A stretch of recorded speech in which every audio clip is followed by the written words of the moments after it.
Hello everybody, Henry here from Henry's Avalanche Talk with a thought for the day. And the thought for today is, how many times have you acted on instinct, gut reaction, or intuition, even though you were wrong?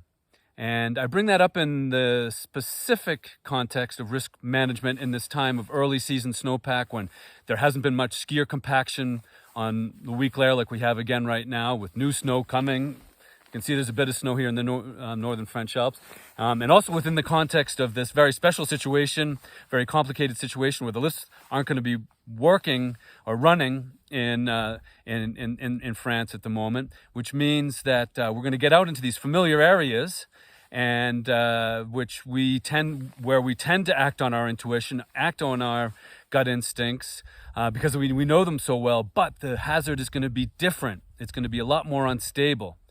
So the thought for today, how many times and in different situations have you acted on intuition, gut instinct, even though you were wrong? And that's the specific context, but in the larger context, I bring that up because I was reminded of this issue of that leads us into accidents by a quote by Daniel Kahneman, who's a Nobel Prize winner in economics. And he said that we trust our intuitions even when we're wrong. And that was delivered at a Chartered Financial Analysts Institute seminar in 2018. So one of the reasons why I want to broaden this out is that we can learn a lot from different professions, different endeavors, especially in what we call the risk environment of high consequence and low validity. High consequence because we can lose our lives or our livelihood, and low validity because we can make lots of mistakes, even have near misses with really close to disaster and not even know about it. Because, for example, most of the time when we're on unstable slopes and avalanche terrain, we don't trigger avalanches. So we don't get the practice, we don't get the feedback from the environment. Same thing in finance, surgery, aviation, other areas where most accidents come down to human error. We can be doing the wrong things and even practicing what would be otherwise considered to be reckless behavior and not even know about it. And then we start to think that, well, we're getting good at this, and actually we were just lucky. So the thought for the day, how many times have you acted on your gut instincts? You might even think it's expert intuition, and even though you were wrong. And I would encourage you, and I'm going to encourage myself too, the next time I'm out in a familiar place, in and around the ski areas, for example, that are not going to be getting the types of ski compaction that they normally get, and they won't be getting the avalanche control, I'll be susceptible and probably very, very much wanting to just go on in familiar area the way I usually do. But I'm going to be asking myself,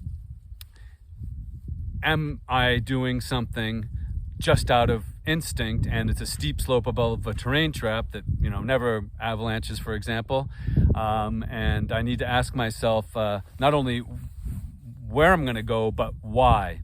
And that is a good correction for these types of things, is that when you're making a decision to go somewhere, ask yourself the next one, ask yourself the question why. Check out on Henry's Avalanche Talk our framework, different points that for accident reduction. It's not only for beginners, it's as a point of departure for the beginners, it's for experts who are looking at a guide for learning more, especially at how to reduce the chance of getting caught out in an accident. Remember, 75-80% of all accidents and avalanches are involve human factors and errors. And also for professionals. As professionals, we're out there, we act a lot of times on instinct, even when we're wrong. And so it can help as a memory aid for us professionals, but also as a client training tool. So this framework you can get on henrysavalanchetalk.com under Hat Advice, and it's under checklist. I prefer to call it a framework because it involves not just a checklist, but teamwork, putting things together, and understanding human factors.